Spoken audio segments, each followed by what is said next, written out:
And welcome back to Speak Out TV. This evening, our guest is David Stoller. He's an attorney here in Central Florida, immigration attorney, in fact, for over 13 years. Welcome to Speak Out TV. Thank you very much for being here. Very good.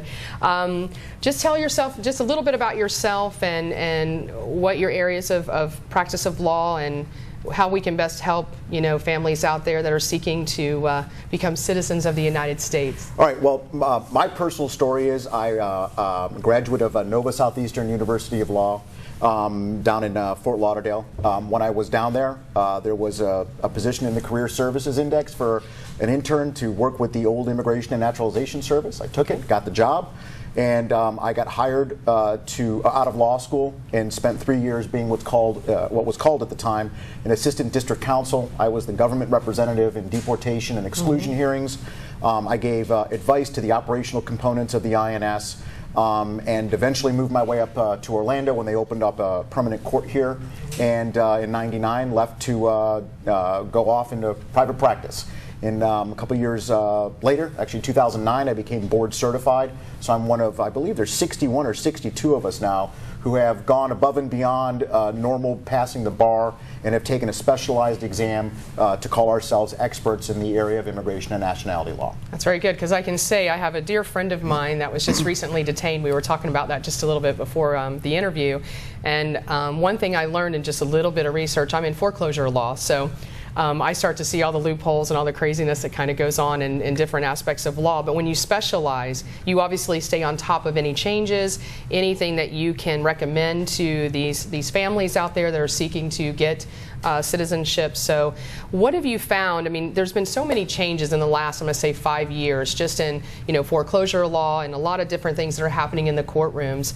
Has everything been pretty much typical, the way you file things? Has anything really changed that these families need to know, or anybody coming into the United States, what they need to know? Any things that have changed? I mean, certainly I think September 11th was a huge watershed moment in looking at how we deal with immigrants here in the United States, both legal and illegal. Honestly, the law hasn't really changed all that much. There is some tweaking that's gone on in the past 12 years now. But what's gone on is that there's been an enormous amount of funding that's been thrown at what is now the Department of Homeland Security.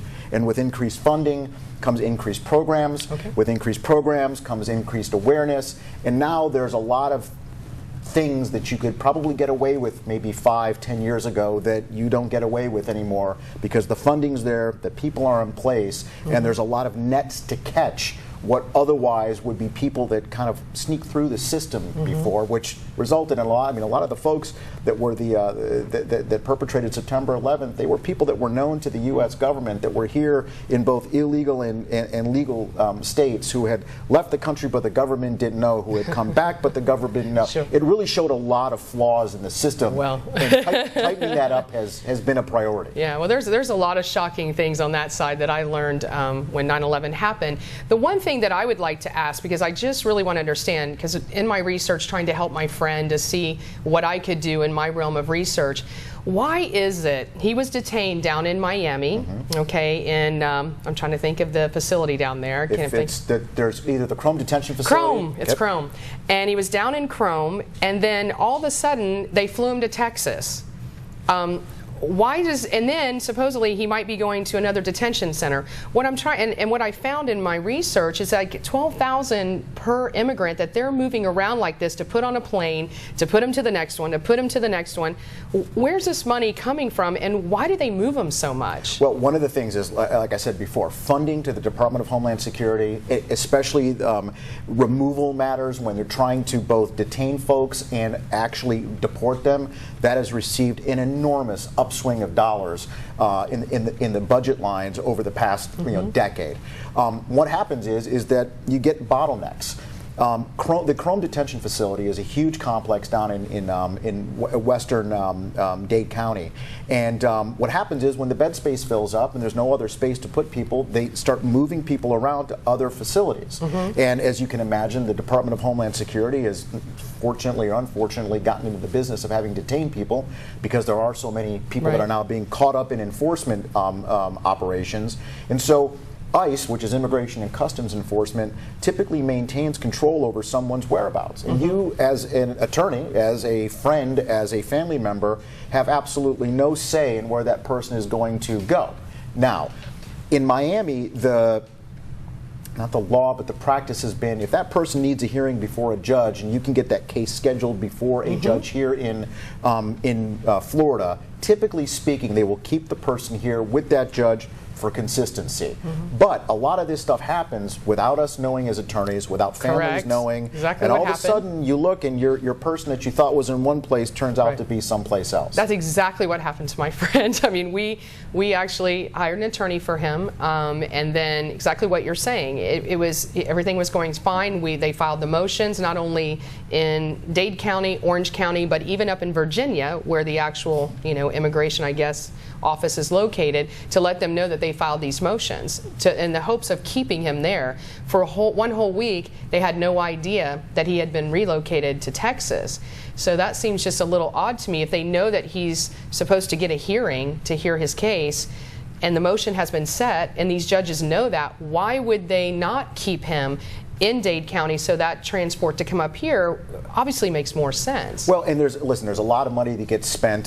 There's the movie Con Air. I don't know if you ever saw it, where they actually, there's these flights called JPATS, JPATS. It's an airline system operated by the federal government used to transport prisoners around to the federal prisons. Well, immigration got into the business, and they've been using those planes to move people from facility to facility, and also for the purpose of deporting people. There's actually one of the positives that's come out of the past couple of years is there's a thing called the online detainee locator system, where if you have some information about an individual, it will tell you where that person is, although there are holes in that system as well, because when persons are moved from one facility to another, or when they first come into custody, it can be 24 or 48 hours before you really know where that person is. Well, because you also have to know like their alien number. There's a lot of information that, unless you're really intimately involved with that person or know that family, it's not easy to get that information. What do you find in the process? Because I know in foreclosure defense, there's so many frustrations on our end when it comes to presenting a case and going in front of a judge and pleading our arguments. What is usually I'm going to ask you, the most frustrating thing that you face in helping someone become a citizen of the United States? What I think is it requires knowledge of a lot of acronyms, because there's lots of different agencies that do lots of different things.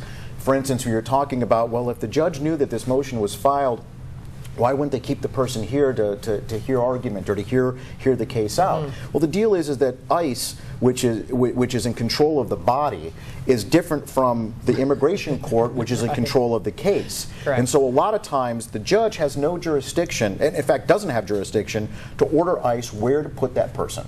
So the person may be moved thousands of miles away from family, relatives, resources, and the immigration judges have no control but to say, okay, ICE, you moved them, we're going to move the case from here, there, to everywhere. And you've got all these different agencies that are involved.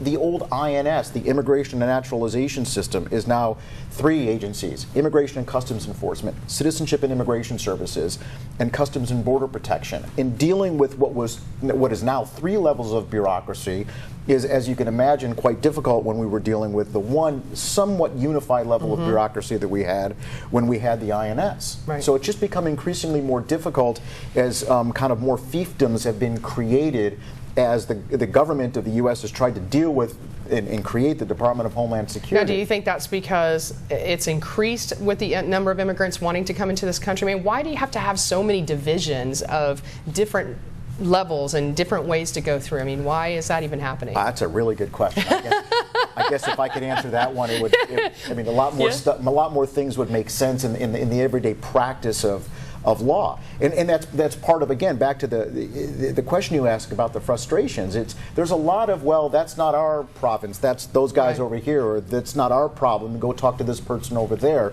And there's a lot. It's like 3-card Monte. You never kind of know what's going on at one time, and everyone's passing the buck to somebody else, and it's frustrating to try and get a job done. Yeah, and here you're just trying to assist people, help people the best that you can. You're hired to do a job.